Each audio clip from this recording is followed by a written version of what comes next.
Bonjour, voici une partie jouée au championnat d'Asie en 2011 entre deux joueurs à l'époque très jeunes. Hu Yifan avait les blancs et son adversaire un Iranien du nom de Pura Mezzalani. Hu Yifan ouvre du pion roi et son adversaire répond par la défense française. On atteint rapidement une position très standard de la variante Vinaver. Et ici, Hu Yifan joue le coup H4. Alors ça peut paraître étrange ici de ne sortir aucune pièce et d'avancer encore un pion tour, mais déjà on doit comprendre qu'on peut se permettre ce genre de choses parce que le centre est complètement fermé, les noirs pour l'instant ont très peu de pièces de sortie, et un grand absent chez les noirs, le fou de case noire.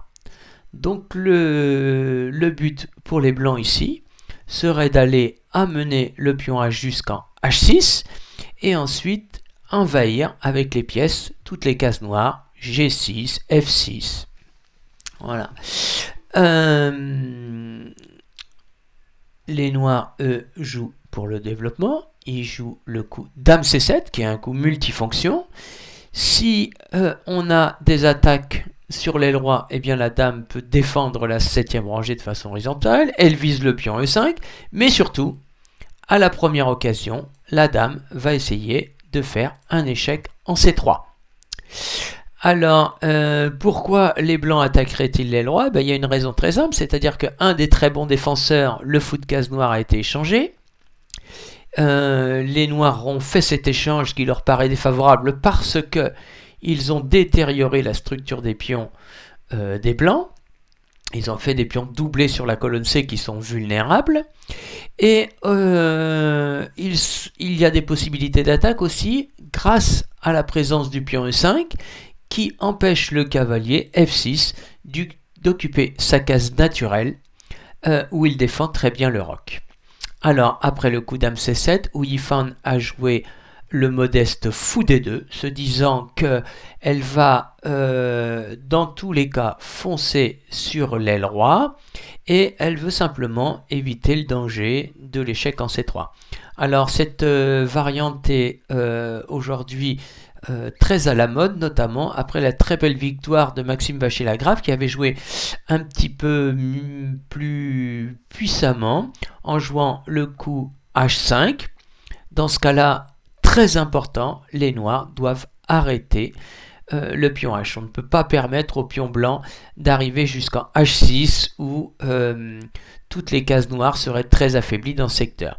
Et ensuite, il avait enchaîné par le meilleur coup, tour B1. Donc le coup tour B1 est un coup multifonction. Il permet à la tour d'agir sur la ligne qui est la plus longue pour les blancs pour l'instant, mais aussi éviter qu'après un éventuel échec en C3, qui peut se présenter dans différents cas, simplement si les noirs échangeaient maintenant, eh bien la dame peut arriver faire échec en C3. Si la dame fait un échec en C3, eh bien la tour se trouve attaquée. Voilà. Donc la suite la plus forte ici serait plutôt celle-ci. Hu Yifan dans la partie du jour est une jeune joueuse avec des idées très carrées. Elle veut simplement foncer sur le roc.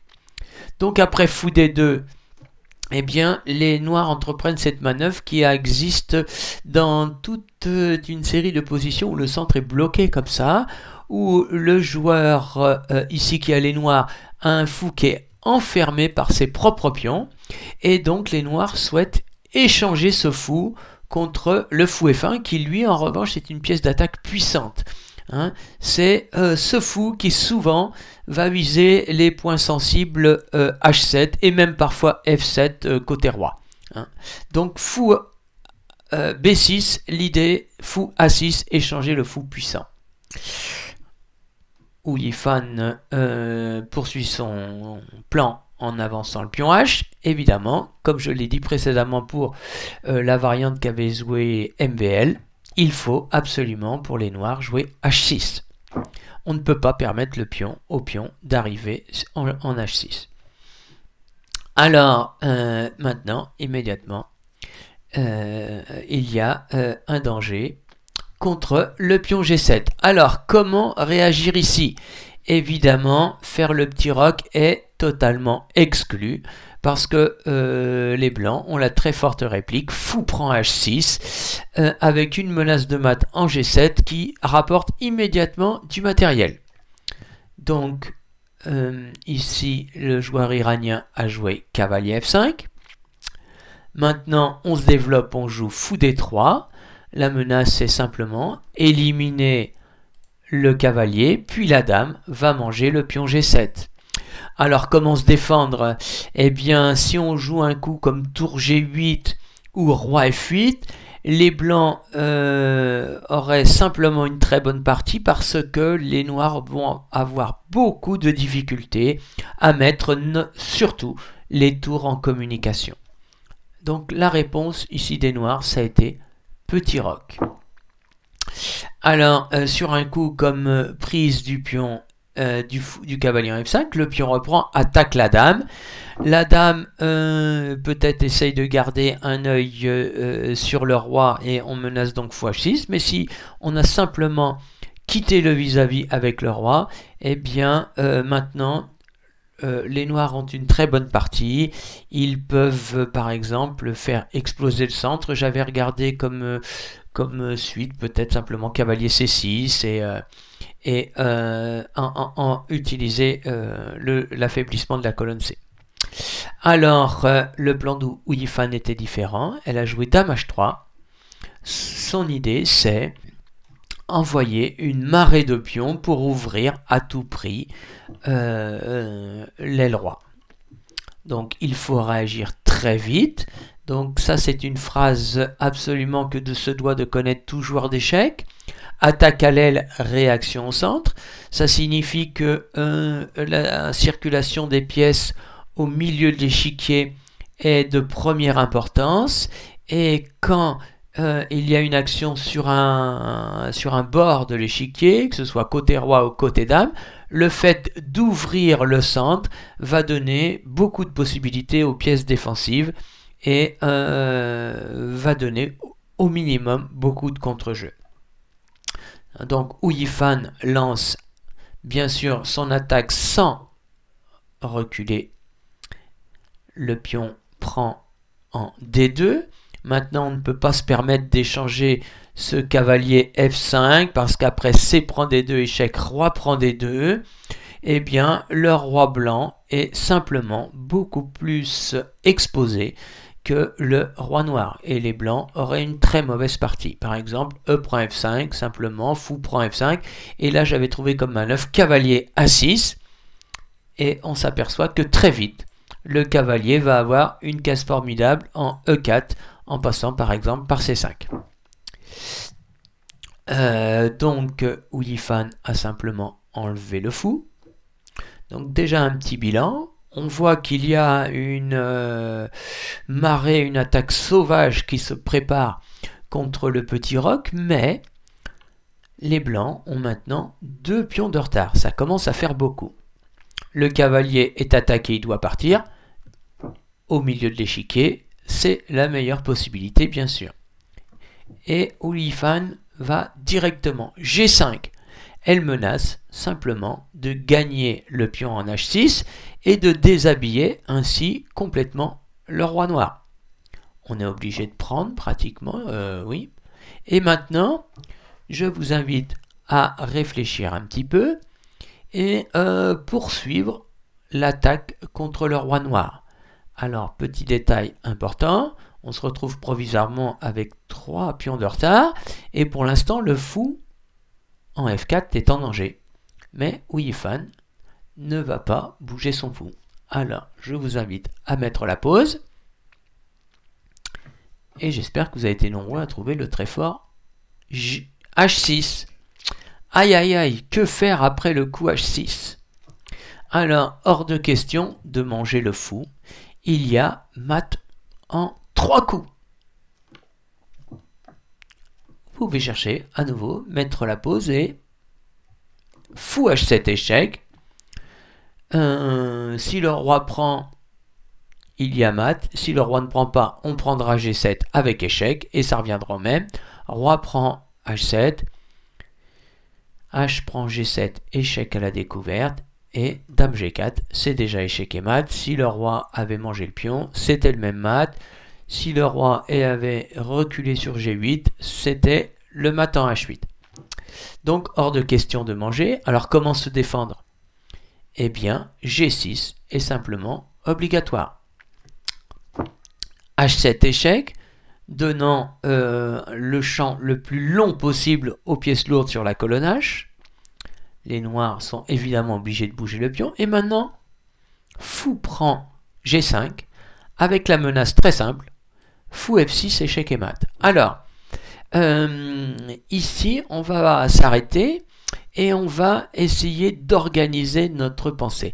Donc, dans les moments difficiles, on va essayer de réfléchir en procédant de la sorte.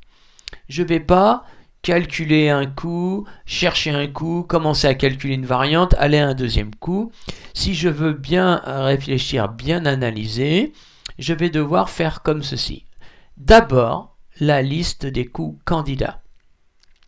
Ensuite, j'analyse chaque coup en allant le plus loin possible dans les variantes. Et à la fin, je donne une évaluation de chaque ligne de jeu. Et seulement après, je compare les évaluations et je garderai bien sûr celle qui m'est le plus favorable. D'accord? Donc par exemple ici, je trouve 4 coups différents qui empêchent le mat.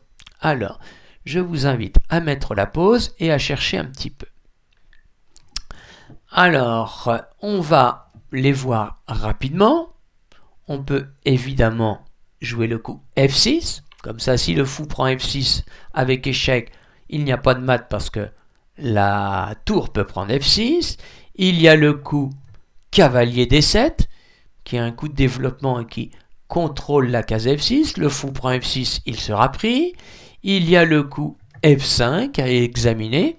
Et le coup qui a été joué dans la partie par le joueur iranien, Dame prend E5, échec. Alors regardons, maintenant quand on a fait la liste de ces 4 coups qui parlent mat, on va regarder rapidement une suite pour chacun. F6, les blancs ont le très fort Dame H6 qui attaque la tour. Que faire maintenant? Si on joue cavalier D7, fou prend F6, échec est très fort. Parce que si on prend du cavalier, évidemment, la dame prend F8, c'est échec et mat. Si on prend avec la tour, là, il y a le coup extraordinaire. Je vous invite à mettre la pause et à trouver un très joli petit mat. Dame G7, échec. Le roi doit manger. Dame H8 et tour H7 qui font mat. Donc, là, ici, ce serait une réfutation. Donc, premier coup. Deuxième coup, on joue cavalier D7. Alors, là, la bonne réponse, ça va être de jouer Dame 3. On protège en E5. Et la partie est à nouveau très compliquée. Les blancs ont toujours 2 pions de retard, mais des chances d'attaque. Je vais considérer cette position comme peu claire. Donc, sans doute une des suites intéressantes à jouer. Qu'est-ce que j'avais dit? F5, coup très tentant. Et là, qu'a-t-on? On a cavalier E2, simplement. On attaque le cavalier D4. Et après un coup comme Dame prend E5, il y a F4 qui attaque la Dame. La Dame doit absolument garder le contrôle du cavalier D4. Et si par exemple elle va en G7, fou G7, fou H6, attaque la Dame G7, qui ne peut pas à la fois garder la tour F8 et le cavalier D4. Les noirs perdent du matériel. Si la Dame retourne en C7, eh bien on prend simplement le cavalier D4. Donc F5, très facilement réfuté. Donc, deuxième possibilité intéressante, F6 et F5 sont vraiment réfutés. Dame prend E5, échec. Donc les noirs se retrouvent avec 2, 4, 6, 7 pions contre 4, 3 pions d'avance. Mais Dame 3 propose l'échange des dames. Alors, les noirs ne peuvent pas échanger les dames. En cas de dame prend dame, il y a simplement pion prend. Le cavalier est attaqué et la menace est fou F6, mat derrière. On perd obligatoirement du matériel. Donc, dame 3. Alors, il y a une règle très importante qui dit que l'échange des dames, c'est un moment clé de la partie. Le critère numéro 1 d'échange des dames, la sécurité du roi. Mais ici, c'est un cas particulier. Les noirs aimeraient bien échanger les dames parce qu'ils ont un avantage matériel, mais il y a des dangers contre le roi. Et les blancs jouaient de façon assez subtile pour que cet échange ne soit pas favorable. Donc, le joueur noir a trouvé l'excellent obligatoire F6. Le fou s'en va attaquer la tour. La tour part. Alors, ici, Ouyifan, toujours avec son idée en tête d'attaque à tout va commettre la seule vraie erreur. Elle va jouer cavalier H3.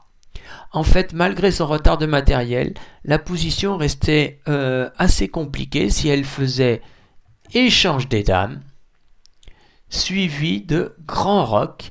Et elle a des pions en moins, mais le pion G6 est presque indéfendable. Le pion G7, H7 aimerait bien avancer un petit peu et on ne peut pas vraiment s'amuser à le prendre parce qu'à chaque fois il va y avoir un échec à la découverte qui sera catastrophique et il faut vraiment jouer très très bien malgré les pions d'avance pour maintenir l'équilibre. Par exemple, voici la suite que j'ai trouvée à l'aide du module, ce serait E4, le fou prend E4. Et maintenant, on joue cavalier C6. On se développe, on protège notre cavalier D4 parce que le coup fou prend E4 était une attaque à la découverte contre le cavalier. Et après fou prend G6, E5. Les noirs mobilisent leurs pions centraux. Et la position est toujours très compliquée, même si les blancs ont un pion de retard. Voilà. Donc ça, c'était sans doute la meilleure suite et la dernière chance pour les blancs de maintenir l'équilibre. Alors, toujours dans son idée d'attaquer à tout va, Ouyifan a choisi cavalier H3.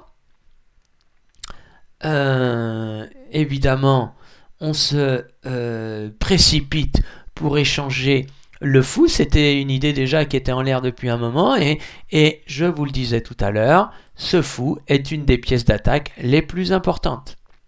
Cavalier F4 menace une fourchette royale. La prise du pion G6 avec fourchette royale. On élimine ce fou dangereux avec au moins le temps que les blancs reprennent une défense du pion G6. Il y a une petite idée en plus derrière ce coup. C'est que quand le fou D3 disparaît, le pion C2 n'est plus gardé. Et les blancs aussi doivent faire attention à ce qu'il n'y ait pas cette fourchette royale.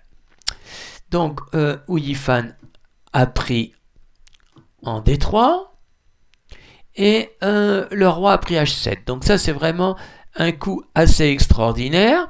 Il y avait une suite plus simple qui donnait un avantage pour les noirs, c'était cavalier C2 échec. Mais enfin, ici, Ouyifan a joué tour C1.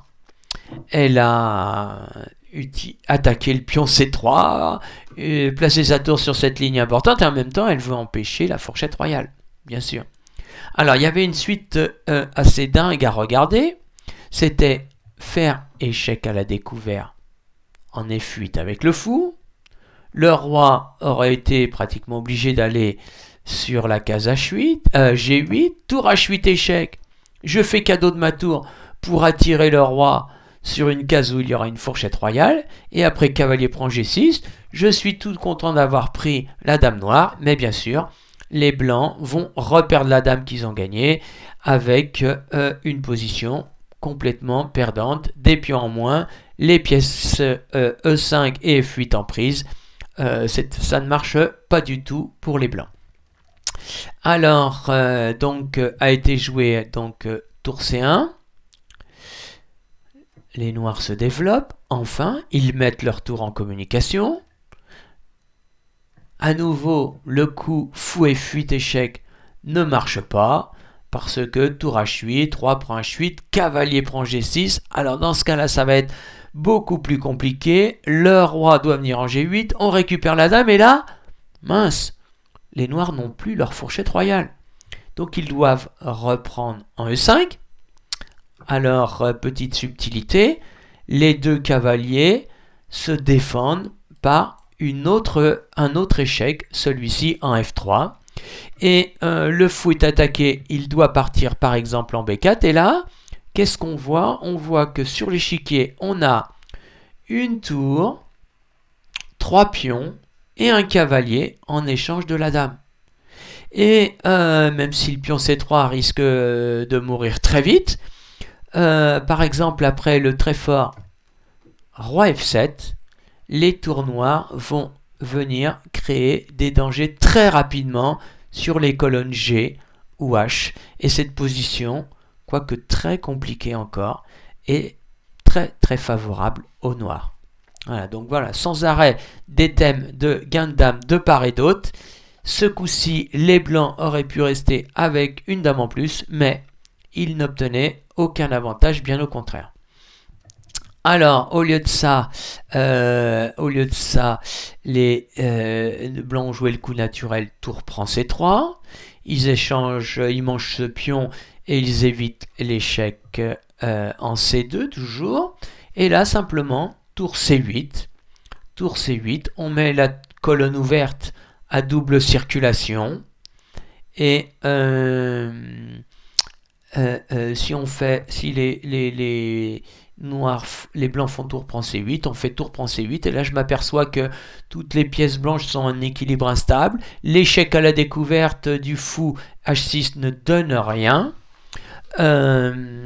Et simplement, il y a l'échec en C2 maintenant qui est très très ennuyeux. Alors, par exemple, si on échange les dames, suit tour C1 échec, le roi est obligé d'aller un D2, cavalier B3 échec, protège la tour C1, on prend E5, et là on s'aperçoit que toutes les pièces blanches sont en prise. Le roi peut prendre H6, le pion E5 peut prendre F4, la tour peut prendre la tour. Donc les blancs perdent obligatoirement du matériel. Voilà, par exemple, on aurait une finale avec un cavalier et 3 pions de plus. D'accord? Donc, voilà. Alors, après tour C8, les blancs ont essayé cavalier E2. Les noirs ont simplement mangé en C3. Fou F4 échec à la découverte. Gagne la dame noire, une fois de plus. Il y a vraiment énormément de cas où cette dame est attrapée, mais vous allez voir que le joueur iranien a très bien anticipé ça. Le roi va en G7, on prend la dame et les noirs récupèrent la dame avec échec en C2. Cavalier prend C2, on mange la tour bien sûr. Le cavalier vient sur cette magnifique case si près du centre et les noirs ont une finale avec 3 pions d'avance. Même s'il y a un petit peu de contre-jeu, les noirs vont réaliser rapidement leur avantage. Cavalier F4, attaque E6. Voilà, les noirs s'apprêtent à mobiliser leurs pions centraux. Tour G1. Le pion G6 est attaqué, D4. Alors, ce serait pas une très bonne idée de prendre en G6 avec échec, car après, roi F7, le fou qui est en C3 est attaqué, et s'il recule, E5. Et le cavalier et la tour G6 étant liés, les blancs vont à nouveau perdre du matériel. Donc, il a suivi fou C2, G5, D4, voilà, les pions avancent tout simplement. F4, c'est un coup pour donner un petit peu de jeu, mais ça ne change pas grand chose. Et voilà, les pièces noires collaborent parfaitement, le cavalier arrive au centre. Il y a à nouveau une menace de fourchette en F3. La tour doit éviter de se faire prendre, mais elle ne peut pas quitter la colonne G parce que si elle quitte la colonne G, le pion G5 ne serait plus cloué et pourrait prendre le cavalier en F4.